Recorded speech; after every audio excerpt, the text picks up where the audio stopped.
Wednesday night is overbooked. As we got a lot to talk about. We got a couple other cool stuff to talk about as well. But first,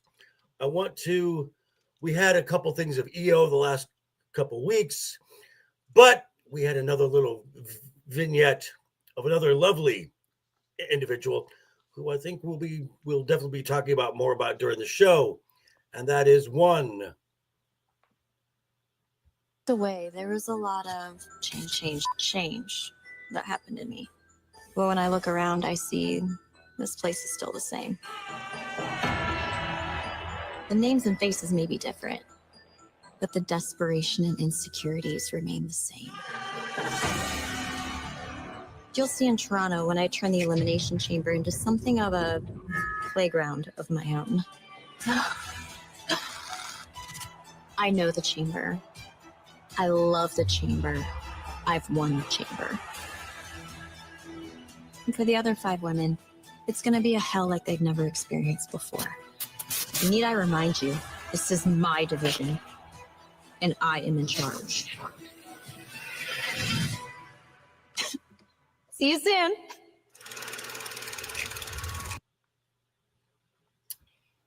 That is just absolutely wonderful. I love me some Alexa Bliss. And that, yes, folks, that may be a big heaping spoon of foreshadowing that we will come out later on today. And we've also got some folks in the chat here, as we got the wrench of all wrenches, Mr. Jacob, that's LeftEyeEgo, saying hello to Jacob Ironside as well. Here we go. We got Jacob dropping links in the chats.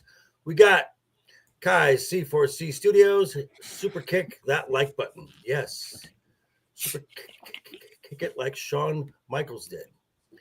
And before we get going, we're going to go around the horn here. Welcome everybody to my stage right is Right Eye Humble, Left Eye Ego, Midline Marcus, we're not sure, and hello, Mr.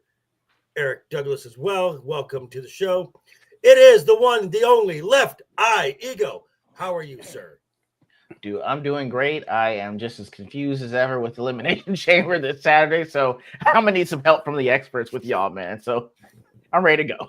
All righty, and right down here in the corner, when Coach K came to him to negotiate his contract for Team USA basketball, he simply said, "Coach, you can't afford me." It is the Duke Devil 95. Brad, how are you, sir? Doing well, taking care of a dog whose arthritis flared up today. So pumping him full of drugs and trying to find drugs are great. Yeah. Actually trying to find a holistic medicine person right now. Don't do drugs, folks. Not because they're bad, but because they're fun. And we have the Matt-tastic Marvel, the man who Bronson Reed came for advice on how to do the Tsunami Splash. It is the unbearable 73. Matt, how are you, sir?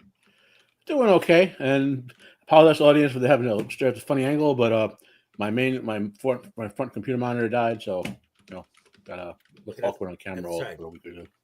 Okay, well, we also have something else new to tell you folks. If you look down in the description, you'll see our links as well, which definitely is just... I say you better subscribe or we'll bash in some skulls, right?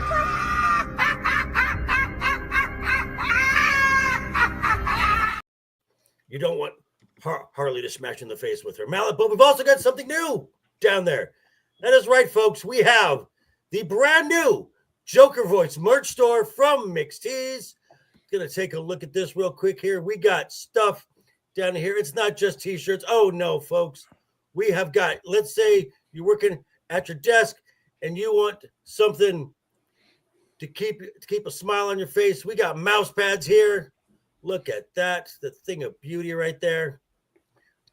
And reasonably priced as well. Can't beat that. We got different size mouse pads. Look at that. You got a bigger mouse pad. Got an even bigger mouse pad. Oh my gosh, look at that. The table pad.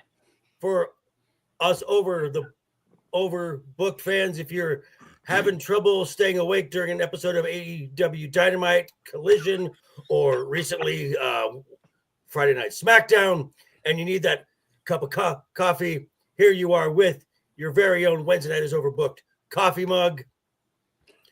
We've also got the classic Joker Voice t-shirts. Comes in a variety of colors. Also, Ego started to say they do not have tank tops anymore. Okay. I'm gonna cut the sleeves. But you got your Joker Voice t-shirts right there. And brand spanking new, folks. Wednesday Night is Overbooked t-shirts to show your love for the show. It is just a wonderful thing. Reasonably priced. I know these guys. I know these guys personally. They are great guys. They not only do they own Mixed Teas, but they also run the YouTube channel, the Popcast. So definitely check those guys out. Oh, we've already got someone already.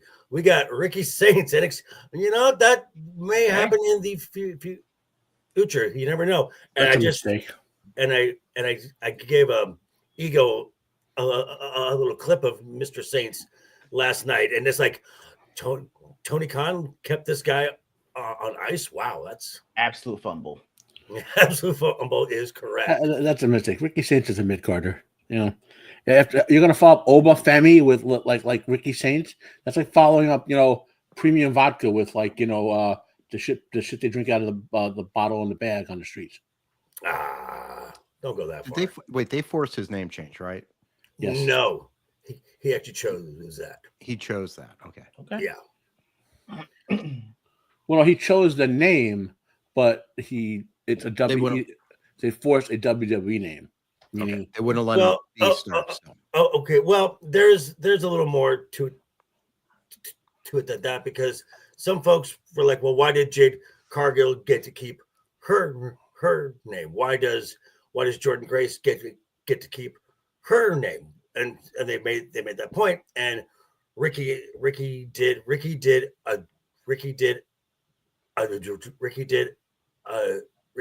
addressed this, saying this is a new start for him. This is a new chapter, and he is from New Orleans.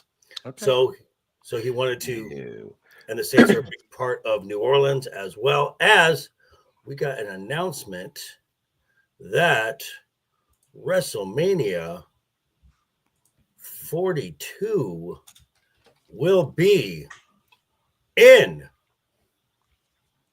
New Orleans, Louisiana, at the Superdome. This is quite a few historic memorable events have happened at the Superdome during the WrestleMania. But before we get to that, we actually had something happen last week on Dynamite that caused a bit of a kerfuffle. And we had this right here, as this was a match between Chris Statlander, Megan Bayne, and then this happened. Let me get it all set up here. Wait a minute! Uh-oh! Thunder Rosa! Former AEW Women's World Champion! Thunder Rosa, who also crossed paths, felt the sting of Megan Bayne before. Wait a minute! Okay. So basically... Hang on really quick. So this caused a lot of folks to basically go, what the fuck just happened? Because clearly something went wrong in this. If folks know pro wrestling, the 101, when the babyface comes into the ring with a chair or any type of the weapon, the bad guys scatter. Or they take shots and roll out of the ring. Yeah, scatter or take a shot. So, this case, this did not happen. Matter of fact, the exact opposite. You saw the smaller blonde, that is Penelope Ford, actually close the distance between her and Thunder Rosa, and you saw Penelope and Megan Bayne staying very close together. So even if Thunder Rosa did take a swing, the person who was supposed to eat the chair, you risk someone else eating that chair. So Matt, you wanted to add to this. So I've been following up with it, not because it's AEW, because it really annoys me when this sort of thing happens in wrestling. And there's basically two or three basic possibilities here. Mm-hmm. One is there was a writing screw up. Okay, that whoever got the right. So these events are scripted. It's like in the back there's a director for the match and a producer, and they write out what's going to happen, and they'll say, okay, now tell Thunder Rosa and tell Penelope and tell Megan Bayne and all what's going to go on, and tell the referee what's going to go on. Right. That's one possibility. So there's some miscommunication writing screw up. Another one is that there's some sort of like that AEW was deliberately trying to make Thunder Rosa look bad. Okay, as they told Thunder Rosa to do one thing, and they told Megan Bayne and Penelope Ford to no sell and make her look bad. Okay, and the third possibility is that Megan Bayne and Penelope Ford went to business on their own.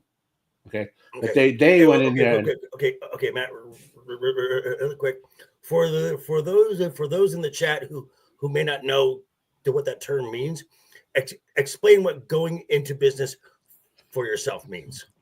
So part of the wrestling, the way it works is you have to do several things. Okay, one is you have to put your opponent over. Okay, two, you have to put your opponent over safely.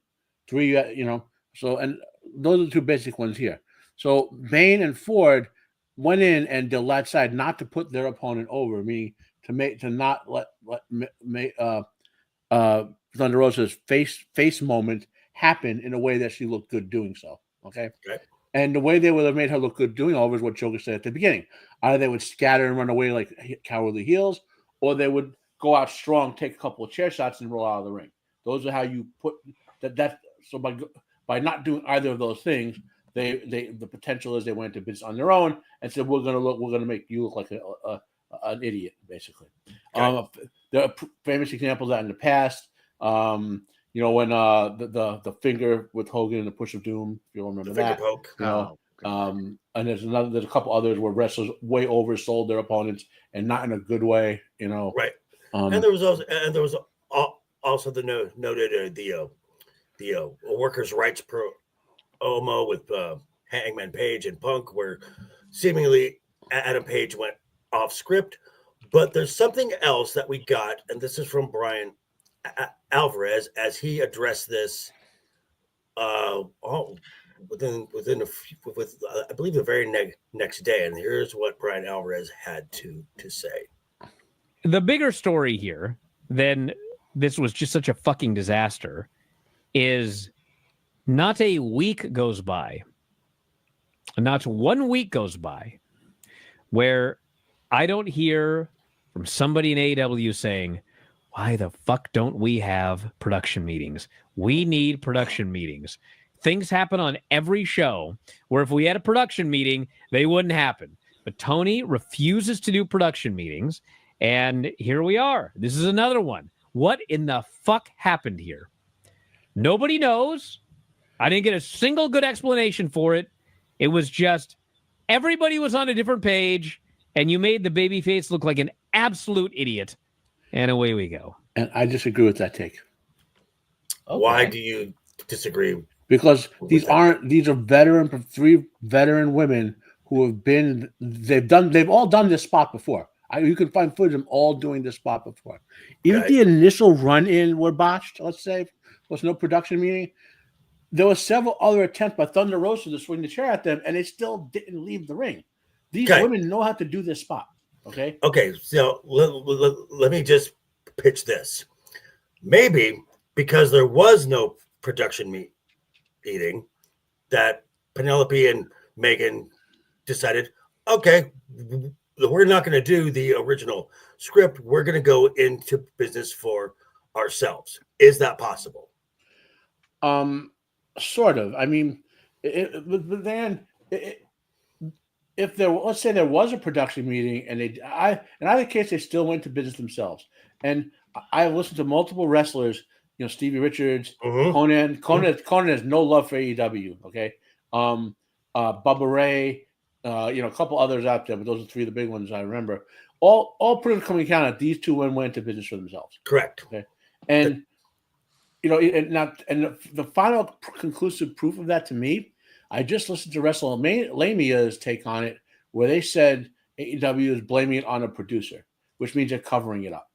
Okay, but they behind the scenes they probably smoothed it over and said, "Look, this can never happen again. It makes everyone look bad. We'll give you some extra money. You make nice or whatever happens."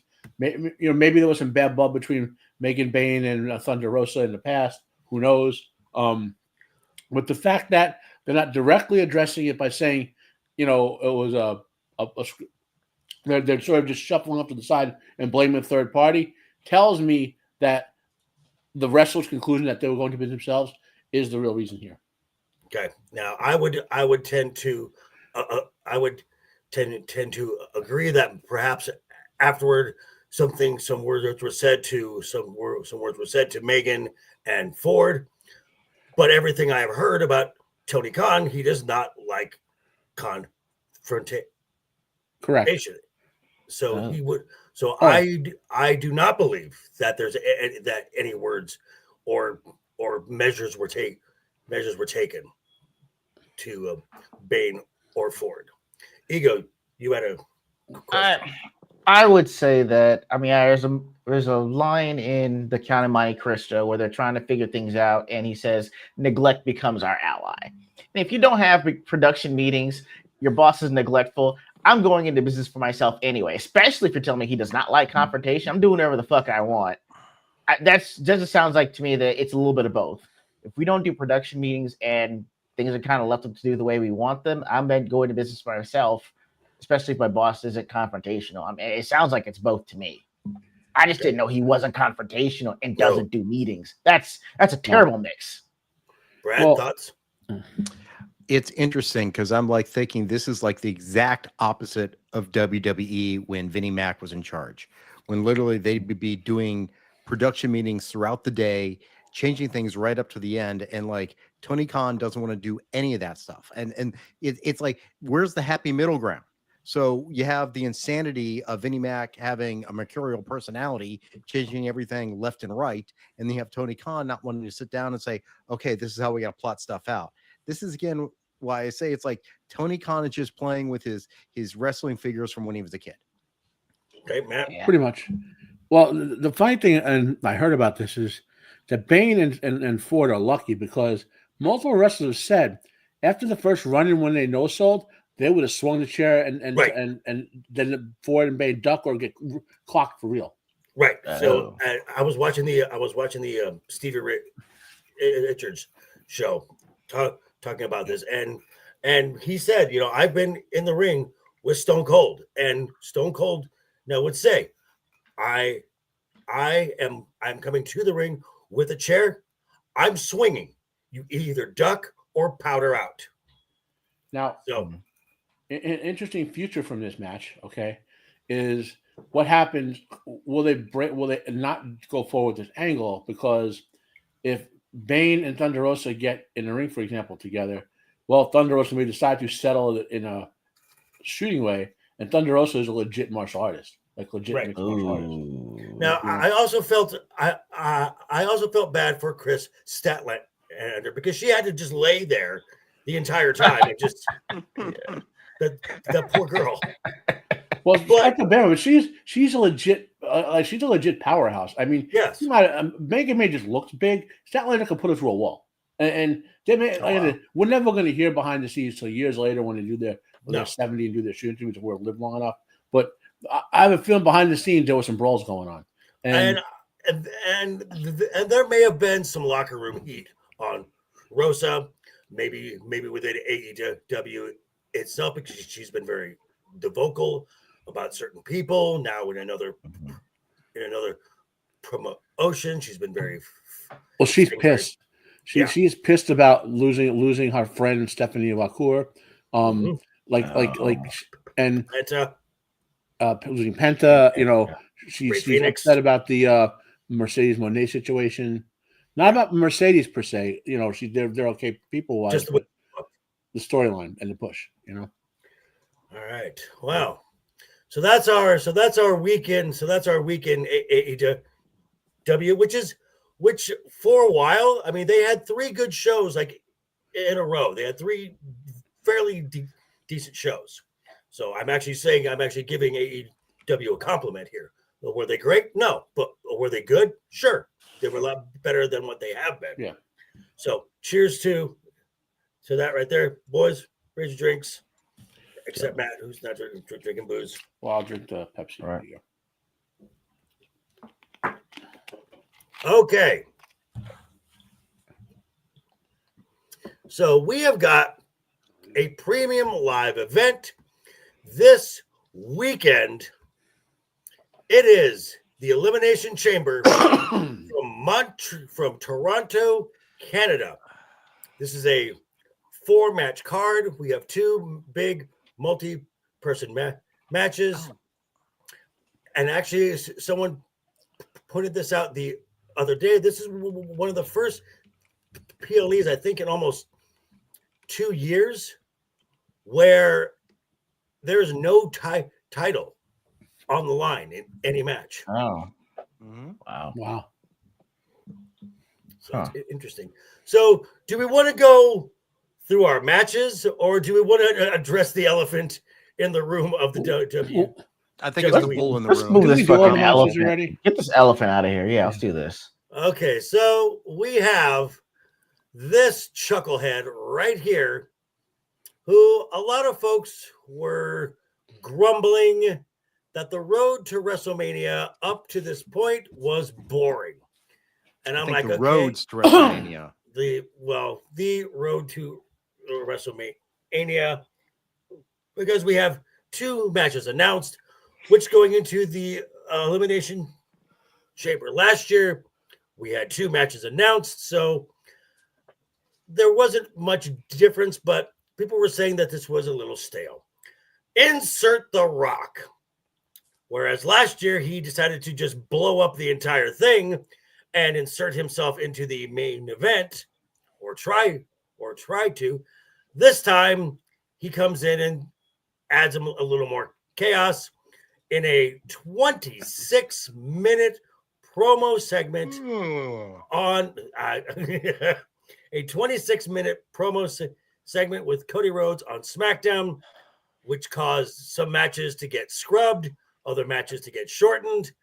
Folks are not very happy about that, but it is The Rock. What are you going to do? So, The Rock calls Cody Rhodes out to the ring after he had announced there is that. That we will get to that.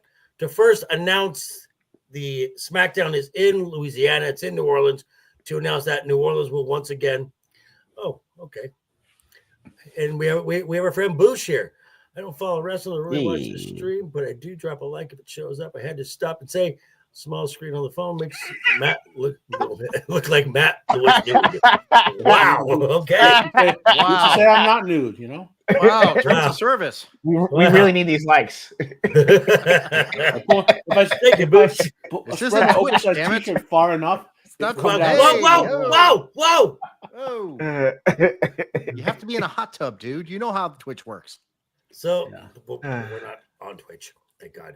I know. Thank God. So we have got the announcement that WrestleMania, and first he seems like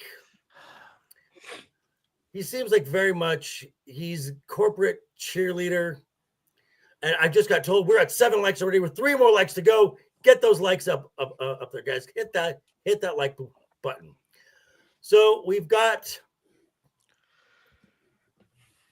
comes out and he is corporate cheerleader Dwayne Johnson again. And then after announces that, he says that New Orleans, Louisiana is the biggest bunch of STD trailer park. And I'm like, okay, now we're back to Hollywood Rock again. And then he calls out Cody Rhodes, and he's Dwayne Johnson. Someone pops off, and he says, "I'll slap the syphilis right out of your face." He's got a weird obsession with STDs. I'm just saying. So someone made a quote that that Rock turned more times in this promo than the Big Show did his entire career. And I laughed at that. He's literally making Mick Foley look like he has stable personalities.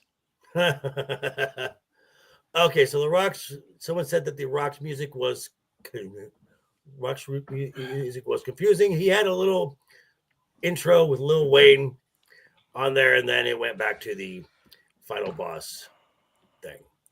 So really quick, Ego, what was your thoughts on up until the point where Cody Rhodes comes into the ring? I would really wish I hadn't met y'all at first when I saw it. I really did. I was like, in another universe, you would have loved it, wouldn't you? Yes. If I never met y'all, I would have loved it, and that's why I'm upset. Because like now I'm like, this motherfucker. Everyone's having fun, and here he comes. Remember me? Like, yes, motherfucker, you show up every time to remind us who you took are. The red pill. This is very. That's why I'm getting upset. I'm getting upset because I'm like, had I never met y'all, I would never feel this way about one of my favorite wrestlers going up, and I'm upset every time he shows up because I'm like, even Triple H, even though he doesn't wrestle, he'd be well within his rights to want to do stunts like this because I get it, you're in charge, but not even Triple H does this. So why do you feel the need to do it? Ego. That comment alone, you get the one of these. It's so badass. Thank you. I've been hot since SmackDown, but yeah, thank you. Y'all go to the next person. Good Lord, Brad. Go ahead, Brad. It was so frenetic. That's really, first off, it's almost like he doesn't know how to do a promo anymore.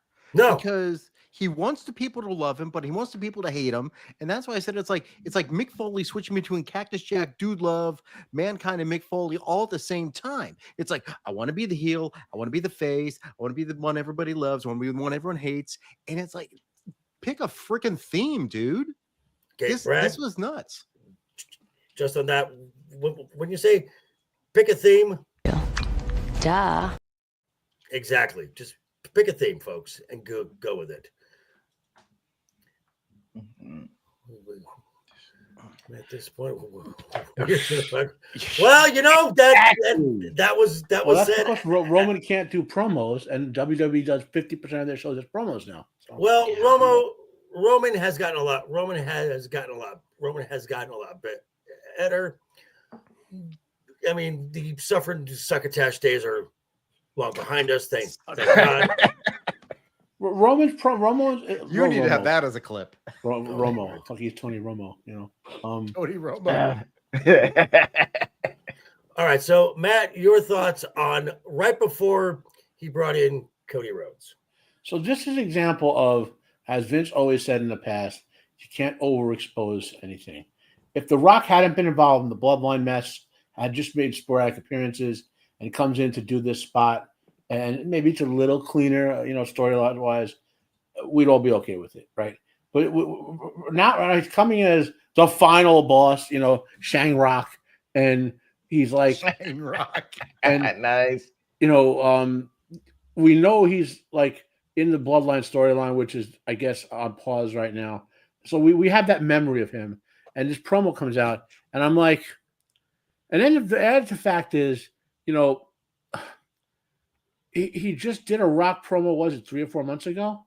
You know, this, and they're the same promo, right? Raw. Well, yeah, on the Netflix daily debut of Raw, where he was very much corporate cheerleader Dwayne Johnson, which was a complete departure from the final boss that we saw the Monday after WrestleMania 40, or even the lead up to WrestleMania 40. So but that was like a DC Elseworlds. So here's my thing with this. So I think that this promo here and what he said to Cody after he brought Cody into the ring, because Cody comes in the ring and they talk about how now they're friends. They've shared tequila. He came to Hawaii for the Moana release. They've done all these things that their kids that their kids are friends. Their mamas are friends. Mama Rock, Mama Rhodes. And now he's like, I want you to be my champion because I'm on the board of TKO. I'm the most powerful man in WWE. That's not really true, but for storyline's sake. Then I want you to be, my champion. I want you to be my brother. And I'm like, which again, what this promo was trying to do was to try and make January 6th kind of make sense of why he was being so nice to Cody Rhodes, was to kind of bring him in, bring him close so he can now make him be his. Joker, can I just make a point? Yes. I think you should probably say the Raw premiere as opposed to say January 6th, because that is a... Oh, yeah. The Raw premiere on Netflix, which just happened to be on the same day. Yeah. So and then it turns into, I want, as I said, be my champion, and I'll make your dreams come true. I'll make all your dreams come true. And I'm thinking to myself, Cody's already achieved his dreams. He has done the work he said to do. He's achieved the title that was ripped away from his dad. He finished that story. He is now the face of the WWE. He's the biggest merch seller there is. And then The Rock kind of says, I've got 500 million Instagram followers. Okay, don't you want the billion followers? And it was a very meandering promo, but basically it came down to, as he weirdly touched lustfully the WWE championship, and he says, be my brother, because I want that. And Cody's like, the WWE championship? Is that what this is about? He's like, no. I don't want the title. It's not about the title. I want your soul. And I'm like, okay, this went into a weird direction, because the sellout, the Faustian deal with the devil as far as WWE is nothing old at all. And we had Kai down here said this, and this is very, very much as well, because we saw the first time that The Rock was the champion he was the corporate Rock champion, because Vince wanted to try and wanted Stone Cold to sell out. He did not. Rock did, and he became the corporate champion. Then in WrestleMania 17, at the last image we saw was Stone Cold selling out to Vince McMahon, and even Stone Cold said if he could go back in time, he would have changed that, because that wasn't a great thing to do. And then even more recently, when Seth Rollins turned his back on the Shield, was to join the Authority, which was the power in play, and that led to his first world championship. So this is nothing new, but it does lead into the Elimination Chamber, because we are going to get, I'm sure, at least a 20-minute segment here with The Rock and Cody discussing what will Cody's decision be? How many of us here think Cody Rhodes is going to accept The Rock's offer? Oh yeah, I totally do. accepting. Absolutely, I believe this. He wants those 500 million followers on Instagram. Totally makes sense. Okay, Brad, I know you're being sarcastic. Ego, tell me why you think he is. It's going to be one of those things where his hand is forced, and he's going to do this all reluctantly. I do. Oh, That's what I think. Okay. Nope. I do not see this happening, because this would basically force Cody Rhodes to turn heel. Now, Not yet. Cody Rhodes, right now, as I said, is the biggest merch seller in the company. He is making them so much money as a babyface. There's no reason to turn him heel. Plus he is that All-American white bread champion. So, Brad, obviously you think Cody is not going to accept the Rock's. No, he offer. doesn't accept. He does not accept the offer. At least to beat down, and maybe Roman shows up, setting up Rock and Roman at WrestleMania. Matt, thoughts on? Well, Cody, even though he's selling a lot of merch, it's kind of stale in the ring. And if they were going to do this, Cody would refuse there. But then at WrestleMania, Cody would be about to lose to Punk, for example. The Rock come out and help him, and then they would swerve at the end, like to generate a lot of heel heat. You know? Okay. So, well, that's that. Which could lead to the best opening promo of Raw ever, as Kevin Owens walked out with a shirt that says, "See, I told you so." Nah. But that's aside. I mean, because the problem is he's generating a lot of merch, right? For anyone not named Brock Lesnar, who's still the number one merch seller, but he's in another part of the corporation because of the lawsuit. And like Triple H probably feels stuck with this because he's a top merch seller, but everyone knows the storyline is stale. So now here's what I think is going to happen, and it's going to directly tie into what's going to probably be the main event of the night, and that is the men's elimination chamber. Now, I have said going into this right here, there are two names that matter, and that's John Cena and CM Punk. Mm-hmm.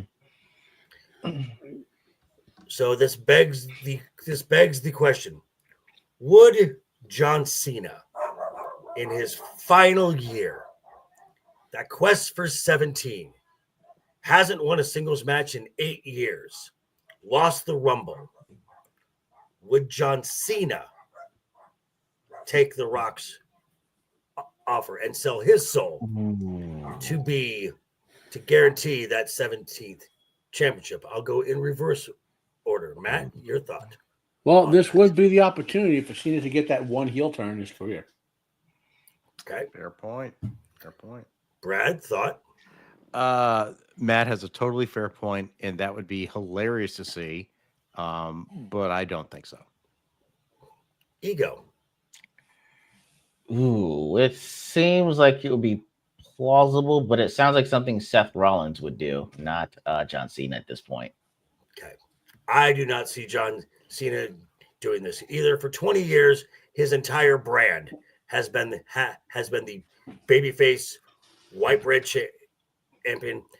Even for 1 year, I don't see it happen. Not for 1 year. If he was staying around longer, he could do Hollywood Hogan style. That'd be fine. But this is his last run. He can't flip and change 20 years of John Cena for 1 year. Can't do it. Now, CM Punk. He wins. No, he doesn't. Oh, no. Ego. No, what are you doing? Ego. You're asking me? Do you think CM Punk would sell his soul? Oh, hell no. Not to The Rock. No. And that's what I'm saying. I don't see him doing that. I would, to me, it just seems like something Seth Rollins would do. Okay. I just, Brad? I don't see CM Punk didn't sell his soul to Vinnie Mac. Right. Yeah. It's not happening. CM Punk, I already know what's happening, in my opinion, for the Elimination Chamber for the dudes. All right, Matt? CM Punk doesn't have a soul.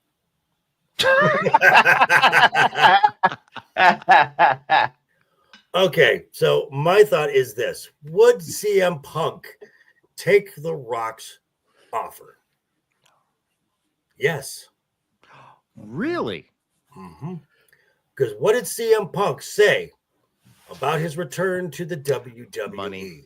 I'm not here to make friends. I'm here to make the money. And I can't believe I'm quoting Booker T. It's about checks and championships. And they want Punk to be a heel. So remember, Well, they do. originally in the feud with Drew, they tried to make Punk the heel and Drew the face, and the crowd wouldn't take it. So they want Punk to be a heel. Now, and Punk, as we have seen, plays a great heel. Yeah. Now, this is also interesting here because, as Kai points out, we still have the favor from Paul. Yeah. Punk. Now, let's say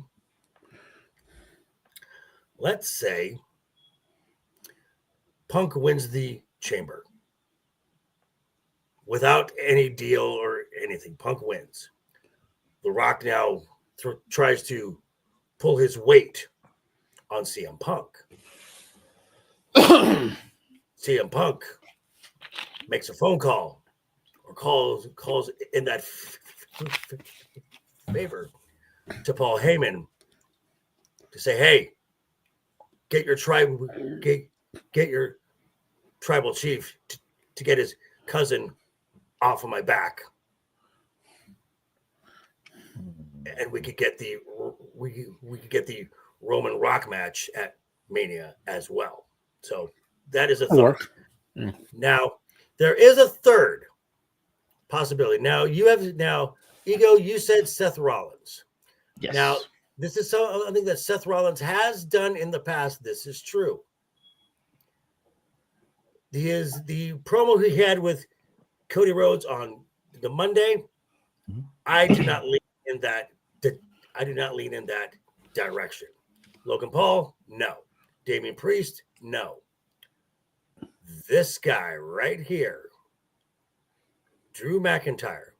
Would Drew McIntyre, quote unquote, sell his soul to become once again the chosen one?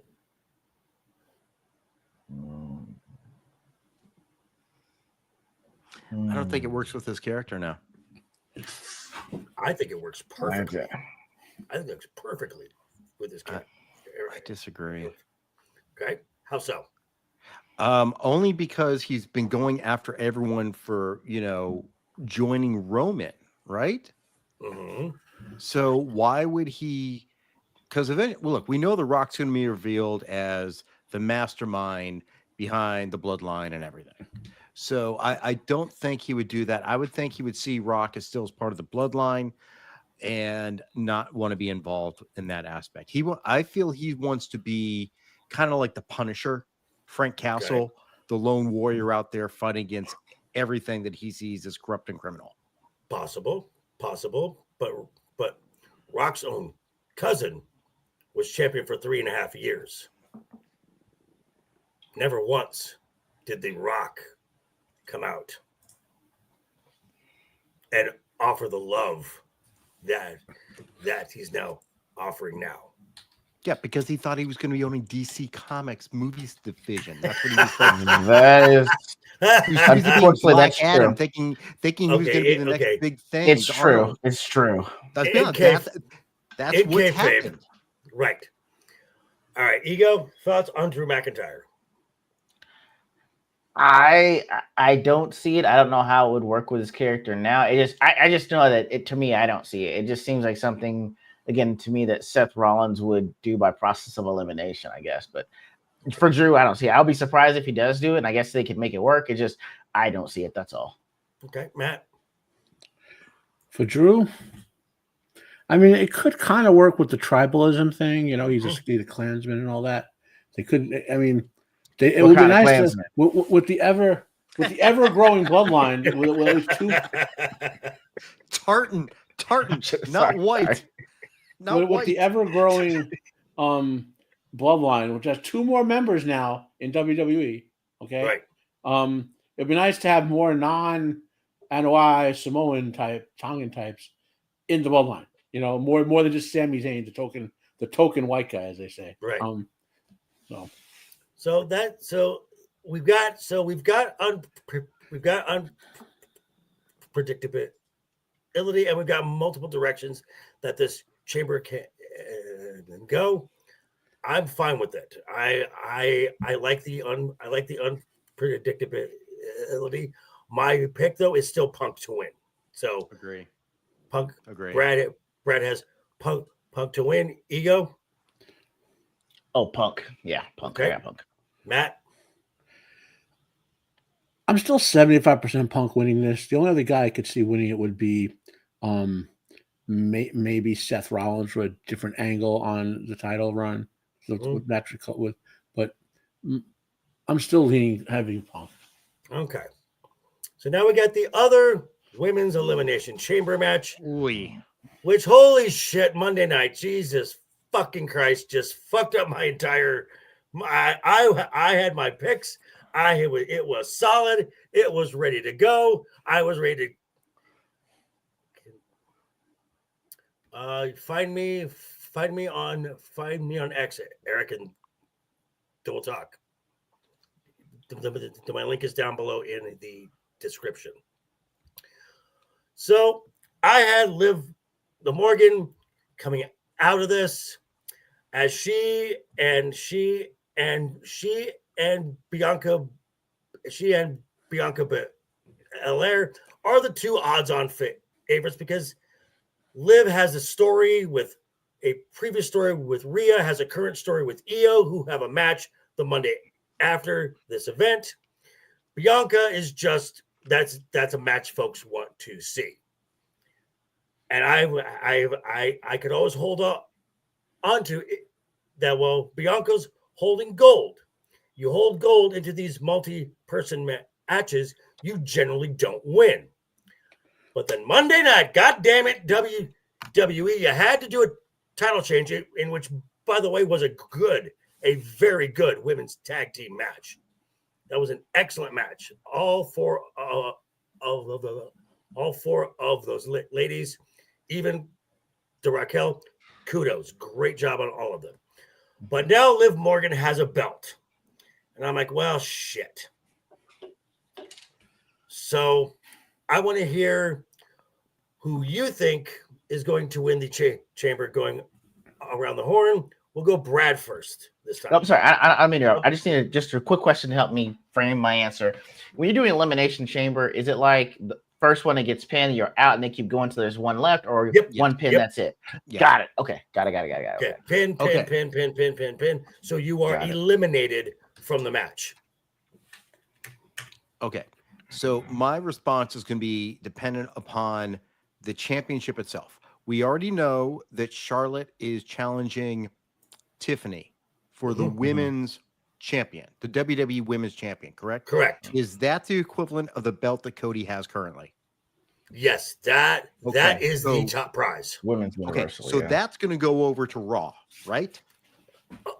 Everything that I think should happen, that's the belt that should go to Raw.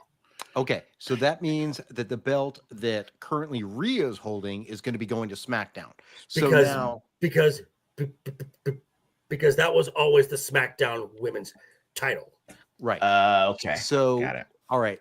I think Roxanne Perez is going to do a great showing, so she gets a little more, steam behind her when she becomes full-time main roster. Bayley's just going to put in enough since she's a veteran. Same thing with Naomi.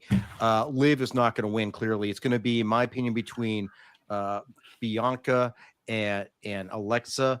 And I'm kind of thinking Alexa because we know she's going to be on SmackDown. So if we move the belt back to SmackDown, that would make sense that she challenges for the SmackDown belt. Okay. Ego, thoughts? I'm going to go with Alexa Bliss winning this. I think that they wanted to... the only reason I think they took the belts off Naomi and Bianca Belair is to reintroduce the Jade Cargill storyline, and we're going to find out that it's probably Bianca's fault that she got hurt. That's the only reason I think that it happened. It positions Jade Cargill to be a face, Bianca Belair to be a heel, and you're going to have your storyline going on that way. That's the only reason I see them taking the belts off of them. Okay, let me say this right here. The Bianca as a heel, Bianca has been a heel. She's been a very good heel, but she's kind of in Cena territory now because she's such a good ambassador for the WWE that she almost can't be a heel. That's just my thought. Matt, quick thoughts. Well, this is who wins this. It's not going to be Bianca, because for one simple reason, no one will take a match with Bianca Belair and Rhea Ripley seriously as long as she has that ponytail. Rhea Ripley's personality in the ring is as a heel, yes, and she would take that ponytail and choke her unconscious with it within the first 2 minutes of that match, then proceed to flip slam her like Alabama Vamp Slam. Like, that's Rhea's in-ring personality. She brutalizes people, you know, and face or heel, that's her personality for it. So, who's going to win this? You know, I'm kind of leaning towards Alexa Bliss, because it could be, you know, if they don't want to keep the title on Rhea, so they can continue the Rhea Liv storyline for the next 7 years, the way they want to keep dragging it out. Having Alexa pick up the title and do a sort of run with it, that could be one way to go with that. They could pull the trigger on Roxanne Perez, but if I had to say in order of priorities, like likelihoods, Alexa number 1,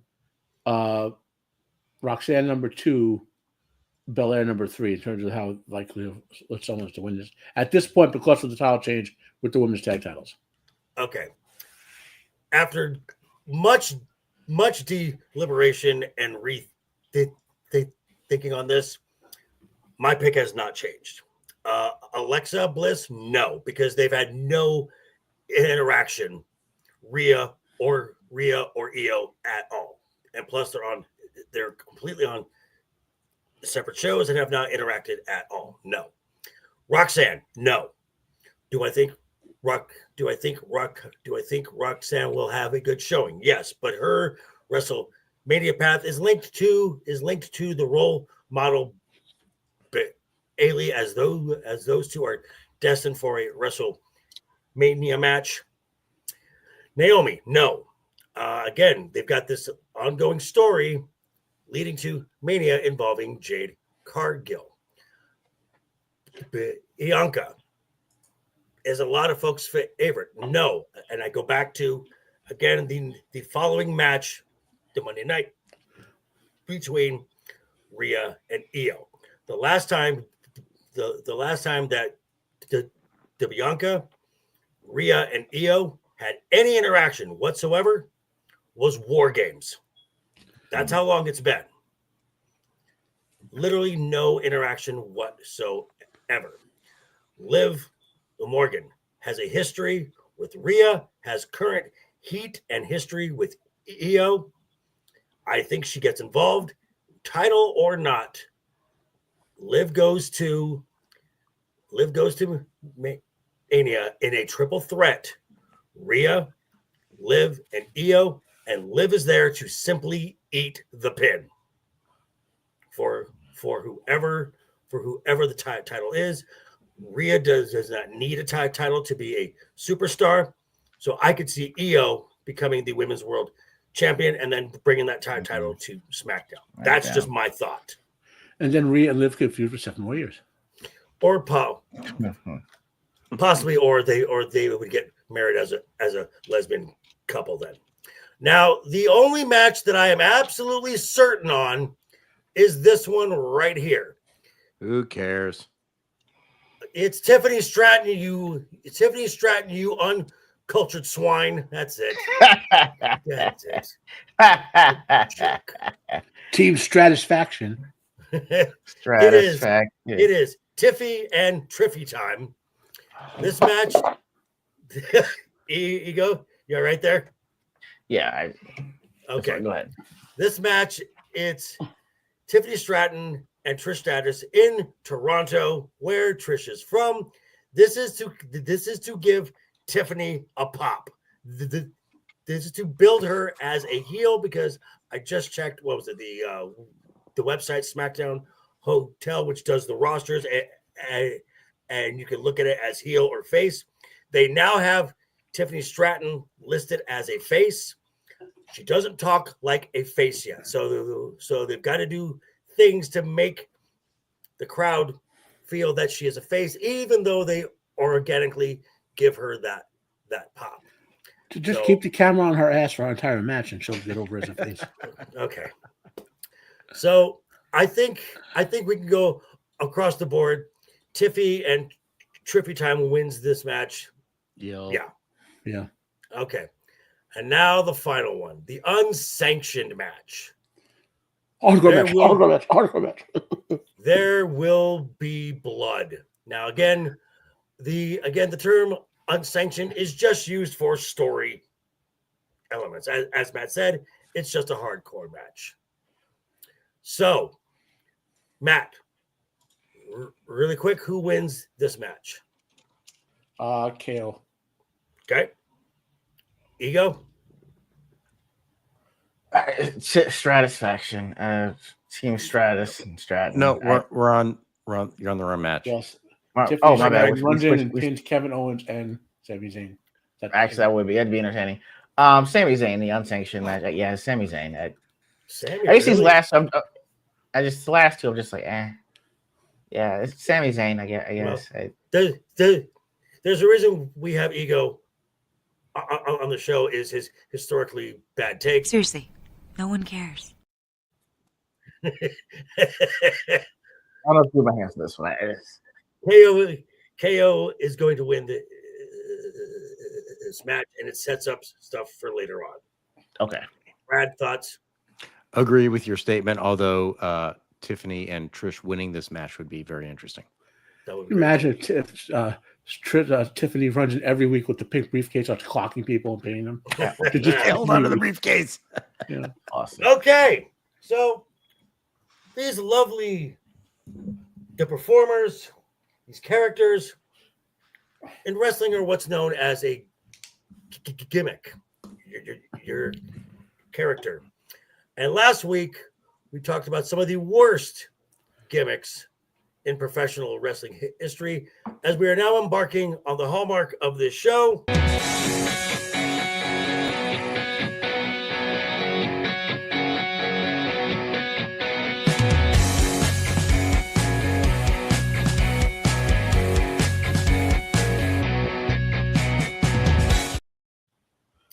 But this is not just any top 5. This is actually your top 2 through 6. Because we agreed last week, as far as the greatest gimmick in professional wrestling history.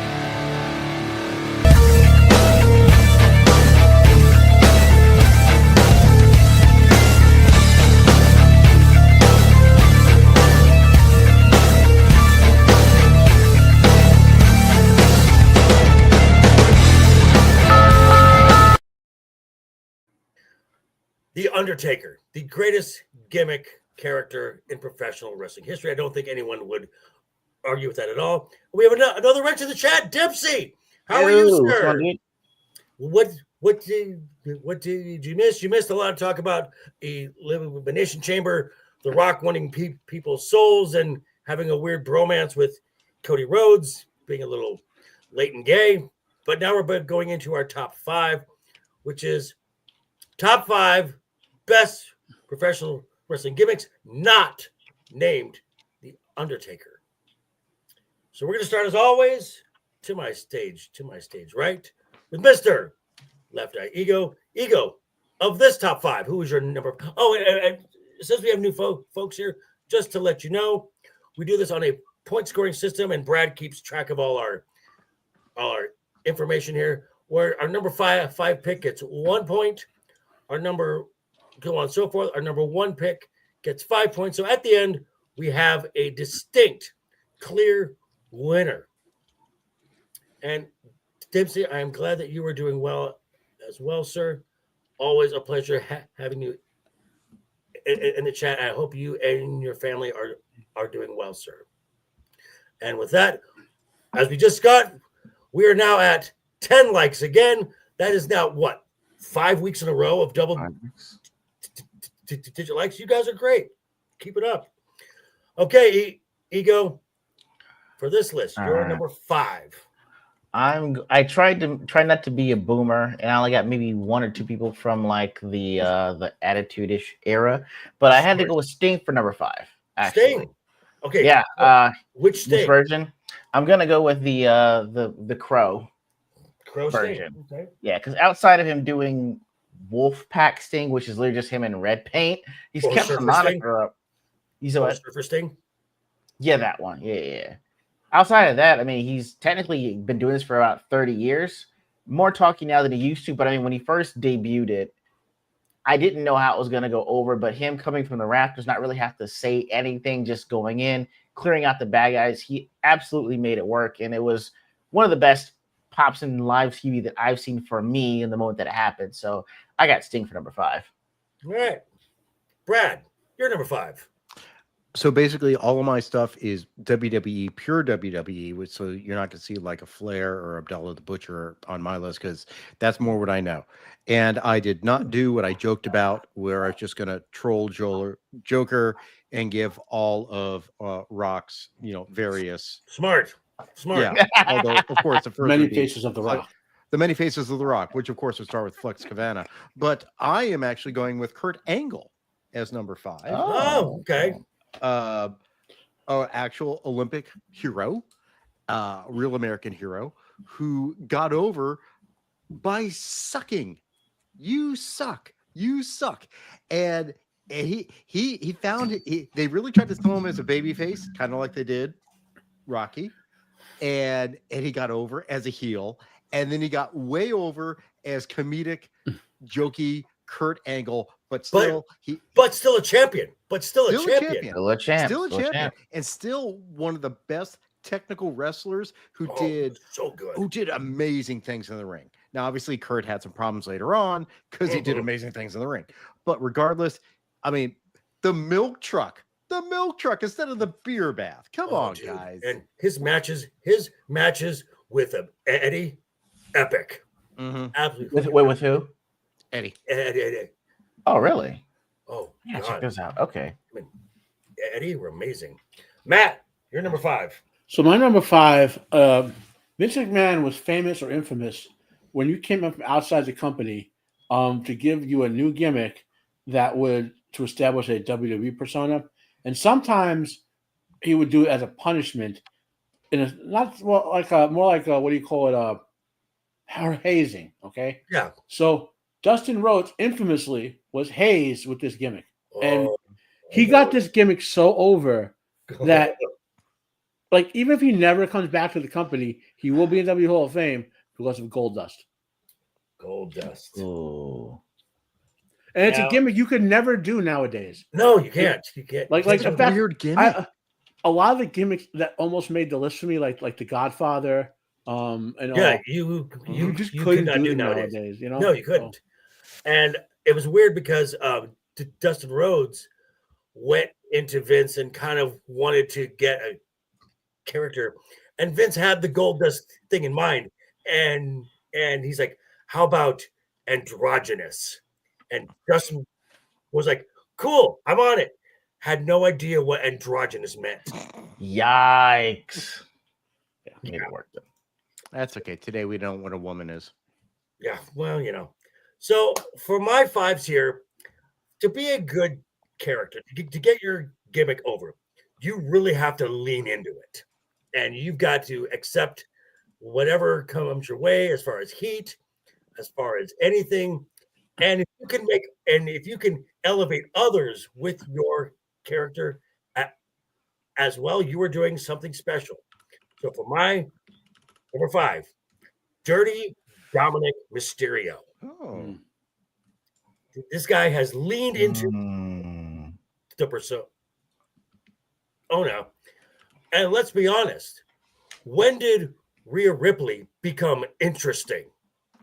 When she became mom. When she became mommy. Mommy. When did Liv Morgan become very interesting when she's chasing Dominic. I was going to say when she put on the shorts, but Yeah, well, that too. I'm agreeing with Matt on that one. yeah. You're not wrong. Duh. You do the top 5 shorts that Liv has worn. You know. So yeah, and I may be out on an island on this one. Do not sleep on Dominic Mysterio in 2025. Word. Okay. Okay, Ego, you're number 4. Whew, my number 4. You know what? I'm gonna swap what I got for 2 and 4 here. I'm gonna have Pentagon at number 4. Pentagon. Okay. Just because it's been relatively short from what I've seen in the gimmick, but I mean I've followed him ever since Lucha, and everywhere he's been going, he's somewhere between like. It's like he's a mix of I don't know, like Iglesias. What's the guy? Is it Julio Iglesias and Undertaker? It's weird. Yeah. Okay. It's a weird vibe. But Undertaker gimmick since he first appeared way back. Yeah, it's got that, but he's smooth. He walks smoothly to the ring and daps everyone up at the same time. He's Latino Undertaker. Yeah, that's what it's like. So it's like I see that working. Yeah, he loves to strut. It's peacocking, but it's still your impending doom. It's like a train wreck. It's all these different colors. Living La Vida Pentagon Jr. Yo, that's it. Like there we go. Yeah. So I've got Pentagon number 4. And I can just see Ego now making a new dance called Do Not Tempt Me. Oh, do not tempt me, y'all. I want proof of this, sir. Make this happen. Okay. All right, I'll do it. All right, Brad, you're number 4.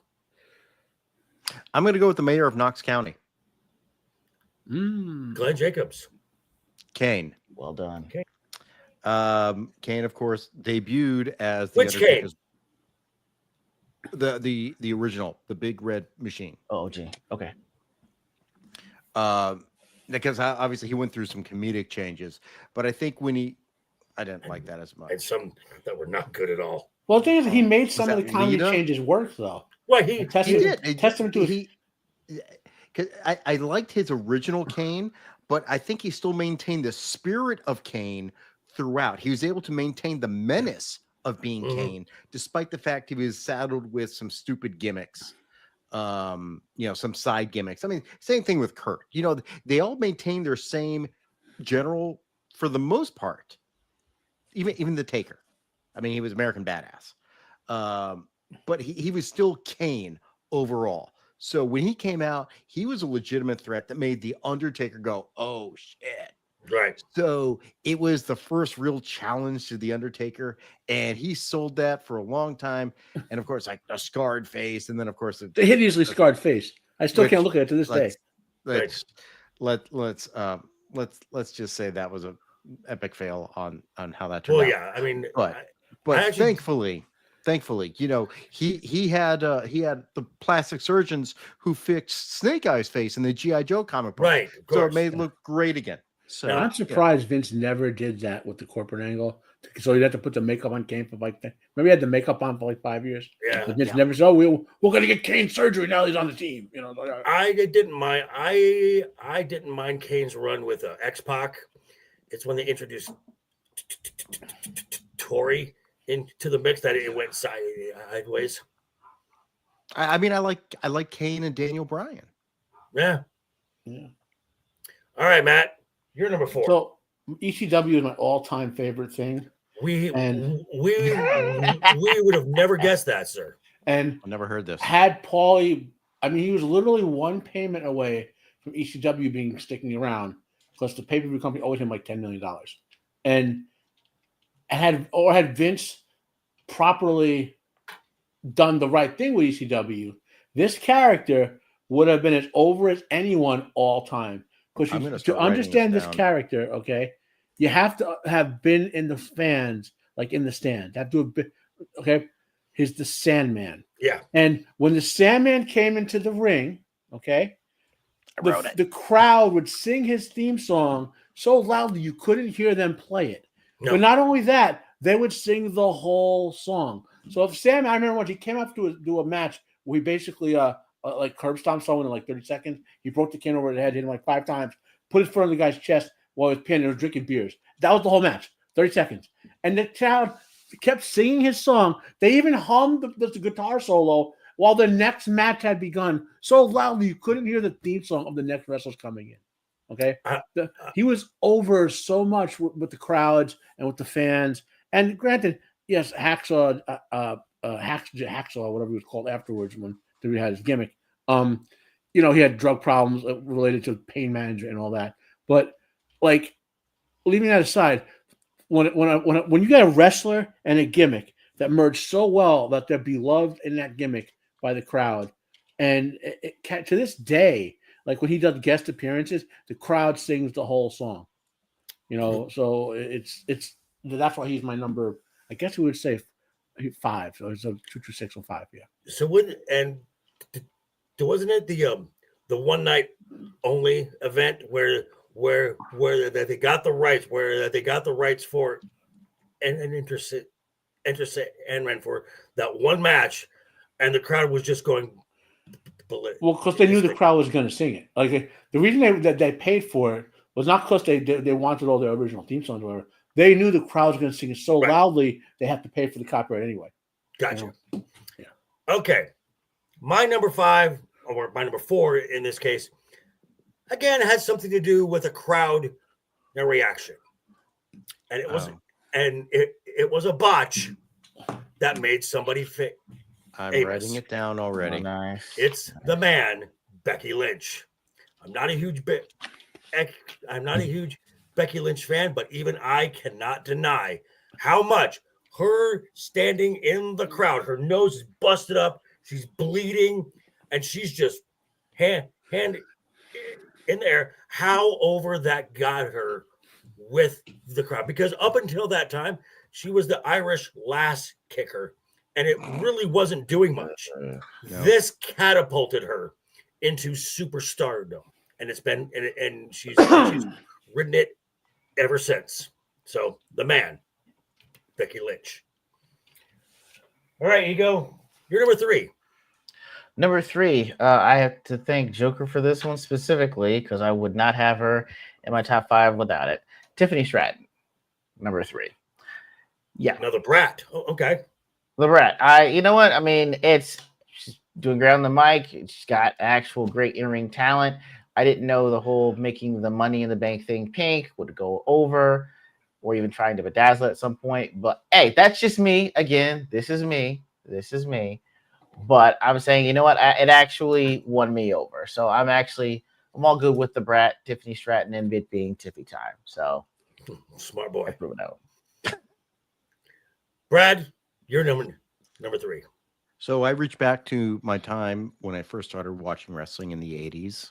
I thought it was a good idea to be nostalgic. There were 2 people I was considering. And the person I did not consider, you're going to not like me when I say it, was Jake. I was going to give Jake as my number 3. I did not give Jake as my number 3. I chose Ted DiBiase, the $1 Million Man. Great one. Great one. Yeah. Ted DiBiase was like the first guy I, as a kid watching wrestling, was like, oh, he's a bad guy. He's a bad guy. I didn't even know what heels were back then, but I didn't even like him. He screwed Hulk Hogan out of the championship. He made his own belt. Oh, I mean, so pretentious. It was so great. And he'd throw money out to the crowd. And he got that over. You hated him, and you always hated him. I don't think he ever had a face point at any time. He was a perfect heel. Perfect. That heel. was even today brilliant. When he shows up. Even today when he shows up, he still has that Ted DiBiase $1 Million Man. It's like he's only $1 million man. He's only $1 million. That's kind of cheap now, but whatever. He's still got the attitude. He's carried it off. He carried it off perfectly in the 80s when let's quote Michael Douglas, greed is good. Right. Now he still continues. So right. And very much underappreciated as a in-ring talent. He was very good. Oh, to be very talented. Top tier talent was. Yeah. All right, Matt, you're number 3. Well, number 3 is mentioned before. Imagine Vince pitching it. He goes, "Okay, we're gonna take your gimmick, your original one, and we're going to take the other 6'11" guy, and we're going to make him your brother. And what he and Mark is like, wait a minute, are we sure we want to? Like, trust me, it'll all work out in the end. And the Demon King was born, and Glenn Jacobs got this gimmick over. You would not have been able to believe he could do it based on previous work. And I mean, people need to remember the Undertaker gimmick is legitimately one of the most protected gimmicks of all time. Right? There's a rule about no selling stuff in WWE, and that's why I was worried about Pentagon Jr. going there. They're allowing him to do some no selling. Okay, and the only guys who allowed to like legit no sell stuff historically were Hogan and the Undertaker, in terms of their part of their gimmick. And so WWE protects no selling, like they get that power moment in the ring, and so I'm happy to let Pentagon Jr. have it as well. And so with Glenn Jacobs did work his cane. I mean, he modified the gimmick throughout time. I was down on corporate Kane, but he was still, But I loved when he was like, he had that thing where he would imitate other wrestlers. And I remember one promo with him and The Rock and someone else, and he does the Rock's promo and the other guy's promo in front of them. I was like, was it Hogan? God. No, it was Hogan. Yeah, it was Hogan, Rock, and and the 1,000 Canaanites, and I'm like, Canaanites. Yeah. That's right. Yeah. Okay. And he's Glenn Jacobs did great work with that gimmick over the years. Okay. My number 3. I'm going to go back to a time when it was a dark time in the WWE, and I'm talking about the Thunderdome era. Oh. It was a time where WWE got a chance to spread their creative wings. And boy, did they. Now, this was not the main person in this creative endeavor. He comes later. But his little friend who had a playground, it's Dark Alexa Bliss. Ooh. Her work with The Fiend. Now, Alexa Bliss as the goddess was already great on the mic, but she got to tap into a character that was an actual character and play this kind of dual identity character thing where she's with the Fiend and then she gets spellbound by the Fiend. She becomes little Miss Bliss in her little swing, and then she evolves into Lily when she betrays the Fiend. And now we're seeing some of that back again with just that little video package that we saw at the start of the show. We're getting some of that dark Alexa Bliss back. And I could not be more excited because I loved this character and the work she did. And as she said, this was the most fun she's ever had in her entire career, was this character. So, and again, who she teamed up with, let's just say that's a bit of foreshadowing. Ego, you're number 2. Ooh, man. Number 2 is going to be Bray Wyatt. I'm trying to figure it out between The Fiend and the new face of Fear. And I want to go for the new face of Fear because I believe that if Bray were still alive, he would have actually taken on the moniker of winning his WrestleMania match every year, just like The Undertaker did, to me. Because I don't think anyone else would have had that gimmick as a new face of Fear to be that much of an opponent with great stakes when there's no title on the line.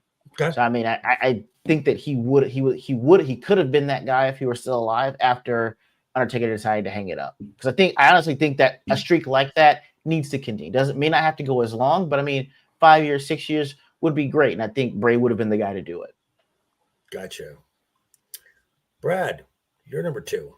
Tying into my number 2 from the number 3, the $1 Million Champion. The ringmaster who then became at the King of the Ring, the man who basically saved WWE in the 1990s in the Monday Night Wars. Stone Cold Steve Austin. Yeah, good call. I like it. It was basic, and you go back and watch any documentaries, you can see him evolving the character of Stone Cold when he went to hang out with Paulie on ECW after he'd been kicked off as, you know, the Hollywood Blondes, Stunning Steve Williams. He just let it rip. And that's, you know, he's told the story about his wife saying, you know, drink your tea before it gets stone cold. And that's how he got the name. So he became like the killer. That was his mindset. He was talking about a certain serial killer he was watching a documentary on. So that became his mindset. And that became what it was. He became the beer drinking, ass kicking anti-hero that everyone latched on to. Stone Cold Steve Austin. That character saved WWE in the 1990s. The face of an era. The face of the era. Matt, you're number two. In wrestling, there's what we call gimmick legacy, where succeeding wrestlers steal or inherit previous wrestlers' gimmicks. Okay. And sometimes generationally, it declines over time from when the original had it down to the late people run it, whatever. But when the Nature Boy Ric Flair took the Nature Boy gimmick from the Nature Boy Buddy, I want to keep on saying Rogers. Yeah. Okay. And took it to new heights, to such heights that even though Ric Flair is basically hasn't wrestled in over a year, does sporadic appearances, and team of kids who in their teenagers and early 20s will do his whole routine at sports rallies to like as like you can go on ESPN during football season or basketball season and see these teenagers doing the whole Ric Flair gimmick. Yes. You know, we're gonna be styling and profiling and win this game, and everyone's doing the and his gimmick has, just like some Queen songs have transcended and become part of sports. Ric Flair's gimmick has now become part of sports. Okay? Yes, and there are a lot of guys. I mean, look, 2 through 6. We could argue Bray Wyatt, Macho Man, Crow Sting, like someone said. You know, there's a couple others who would fall in that 2 through 6. It depends what you're in the mood for, right? Well, I should say in my case 3 through 6. But to me, there's no doubt about Ric Flair and The Undertaker being the top 2. There's just no for reasons historical and transcendational. It's just is what it is, you know. Okay. My number 2 is something more recent. It's not from WWE. But again, this is someone who has leaned into a character. Oh, I'm writing it down. And this is someone who has taken inspiration from the past, has taken inspiration from stuff of legacy, and has made it timeless. It's timeless Tony Storm. Interesting. Ooh, I did not. Absolutely one of the greatest characters that AEW has. This was a gimmick that Tony Storm came up with. The presentation of it, when she walks to the ring, it's in black and white, and it looks like old film, and just the way she speaks, her mannerisms, the way she dresses in the ring, she has fully embraced this character of this old 1950s starlet. And it gets some of the biggest pops in an AEW crowd. So it is absolutely one of the best characters. Yeah. And working a character that I've seen in a long time. Like you said, it's worked so well that another character has adopted the gimmick at the same time. Yeah. And both of that, 2 of that top 3 or 4 women merch sellers are Tony Storm and Mariah May. Yeah. All right, Ego. It's time for your number 1. Okay, I'm going to say this specifically to JV. Hear me out. Just hear me out. Wait a minute. Well, do Goldust, Sandman, Jake, Kane. That's 5. We're 1 now. But that's the Undertaker. Huh? That's the Undertaker. Oh, 2 through 6. Okay, gotcha. Okay. Yeah, I did 5 already. It's top 5 not named the Undertaker. 6, 5, 4, 3, 2. Top 5 not named the Undertaker. So I did 5 already. It's still 5. No, you've done 4. Goldust, Sandman, Jake the Kane, Snake, Flair. Kane, and Flair. You didn't say Jake. You didn't say Jake. You said That's Jake four. Snake. You didn't say Jake. I You didn't say say Jake. Oh, I skipped Jake. Okay. Yeah. All right. Did you mean Jake at Kane? I'm waiting. Okay. All right. So again, hear me out. Jey Uso. Oh fuck! Goodbye. No, don't let him back. J. Goodbye. I thought you I were really with tried. Doing Jey Uso. No. Tell me what the gimmick is. Let's hear Because it. the gimmick is being slightly outlandish. Seriously, no one cares. All I'm saying is this could have been your Tommy Dreamer. This would have been your Billy Kidman. Someone that's, I mean, you're there. There's a little bit of attitude there, but the crowd. Clearly, something's wrong with my laptop because.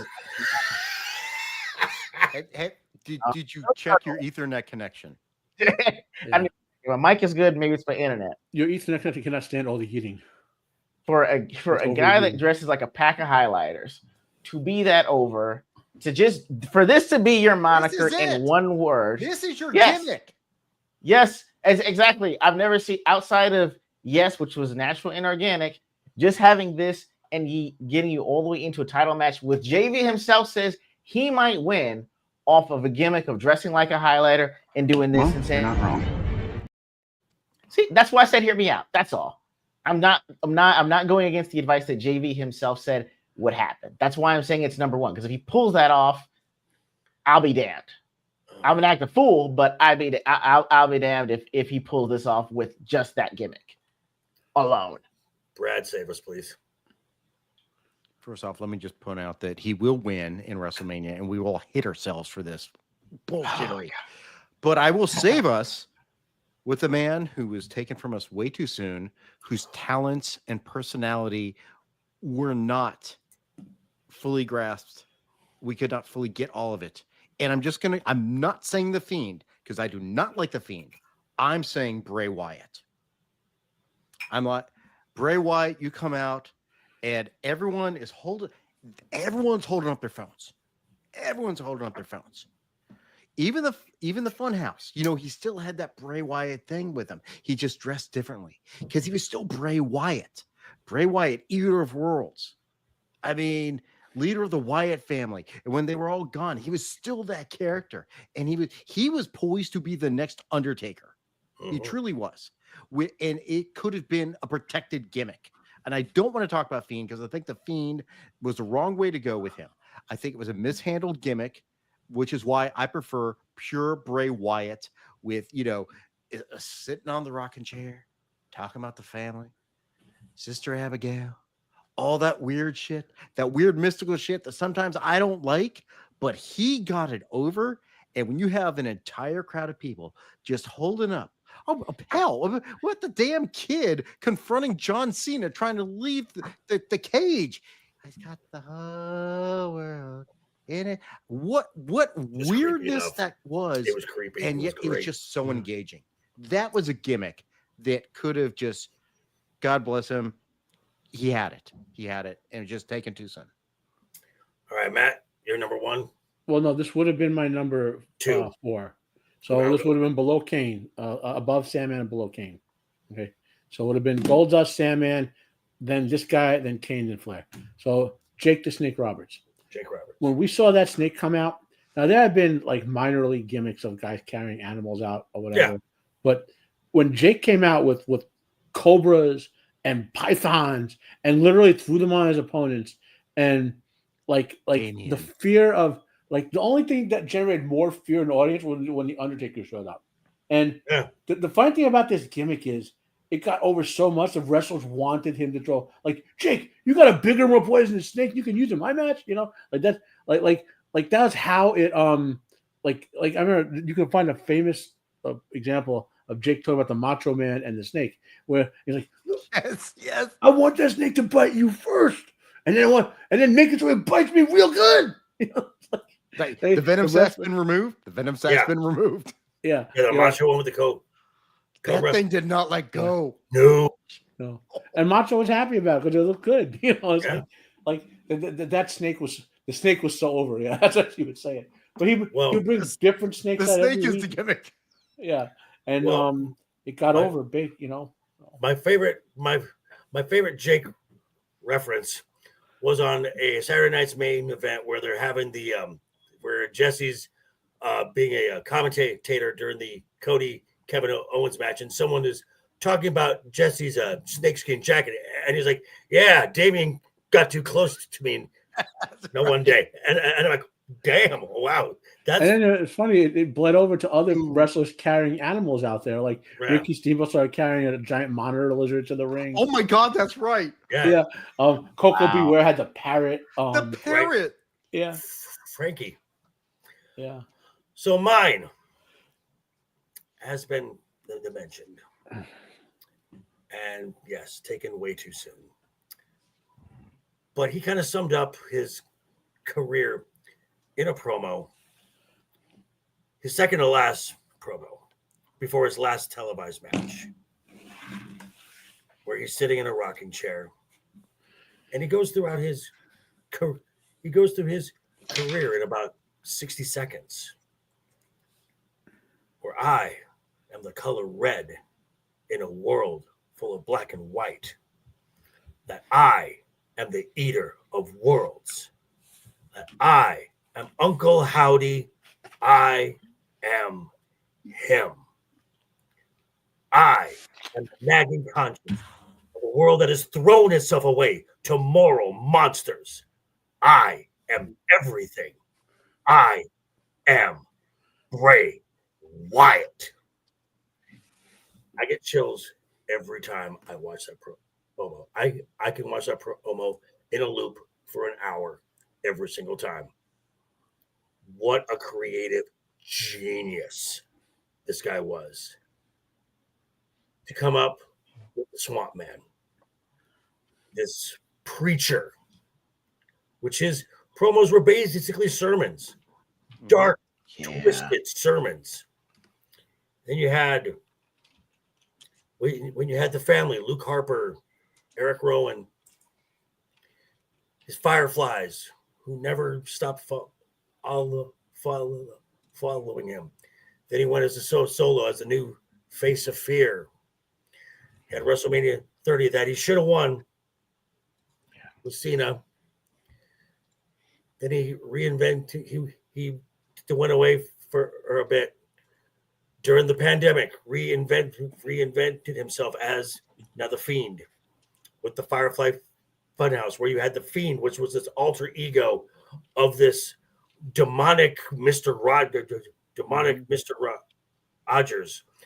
And we got the Firefly Funhouse match with John Cena, which is probably one of the best documentaries of John Cena's career ever. And there's just never going to be another Bray Wyatt. Someone who was genuinely loved and knew a character, found a character, leaned into a character, reinvented the character, and was over from pretty much day one. Heel, face, didn't matter. So that is my number one gimmick not named Undertaker. So we have a three-way tie for third, a three-way tie for second, and a clear number one. Number one. With 4 points each in third place, the Nature Boy, Ric Flair, Stone Cold, Steve Austin, and Timeless Tony Storm. With 5 points. Oh, there's only two here. There's only two. No, Nope, there's only one of them. Lawyer privilege. One of them is, and the other two are Jake the Snake Roberts Redacted. and Kane. And number one is Bray Wyatt. Best gimmick not named Undertaker. But could have been the next Undertaker. Yeah. All righty. Now, we were running about that time, so we're going to go around the horn and close this out. Ego, tell us what you got coming up, sir. All right, so I'm gonna be putting up a clip or two from the stream me and Shiro had last week, especially considering it was the video that JV sent us that had my wife Shiro in stitches. So I'll be putting that up. It should go live Sunday at around 6 o'clock. But I will be doing Ordinary Games regular stream the week after Sunday. I told you that bro. It was hilarious. It worked like a charm. Go ahead. And the man who Coach K cannot afford when it comes to his contracts. That's Duke Devil 95. Bradley Burdett, what do you have coming up, sir? Tomorrow night, I will be on the weekend pregame on Static 2020's channel, 9 p.m. Eastern, 6 p.m. Pacific. On my channel, go watch my weekly Wormhole Watch, where we rewatch Deep Space Nine. Recorded on Sundays. It comes out on Wednesday mornings. And next week, Daredevil Born Again premieres on D+. I'm going hard on this one. I love Daredevil. Daredevil Netflix is the best Marvel television show ever, and I am all in for this, and I will not hold back. If it sucks, it sucks. If it's great, it's great. I'm going in. All right. And the Matt-tastic Marvel, The Unbearable 73. Matt, what do you got coming up? Tomorrow, Joker and I will be on Roman's channel for review of The Last Starfighter. I did restart my Friday Fandemonium show this past Friday at 5 p.m. I think I'll be able to keep doing it. Health-wise, it seems like I can squeeze it in. So let's go put that back on the board. I want to do a reaction to that Wheel of Time video, the 11 minutes, even though I know I'm going to hate it. But I should talk about it, and maybe this weekend. And that's kind of it so far. All right. And you can catch, and like Matt said, you can catch Matt and myself on with Roman of the Empire tomorrow night, talking about The Last Starfighter, 5 p.m. Pacific over on Roman of the Empire. Friday, I will not be doing a wrestling themed video content. Something came up in the world of entertainment and pop culture, and in Hollywood, a certain studio executive has decided to call it quits, and I'm going to give my thoughts. I'm going to give my thoughts on that. But we will be back here next week talking about the results of the Elimination Chamber, as we will have a much more clearer picture on the road to WrestleMania. But until then, I wish everybody have a great rest of your week. Keep talking, keep smiling, keep having fun. And until next time, toodles. And here we go.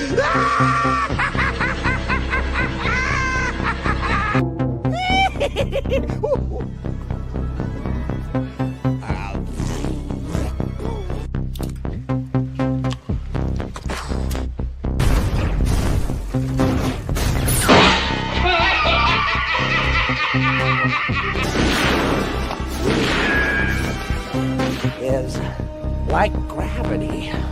All it takes is a little push.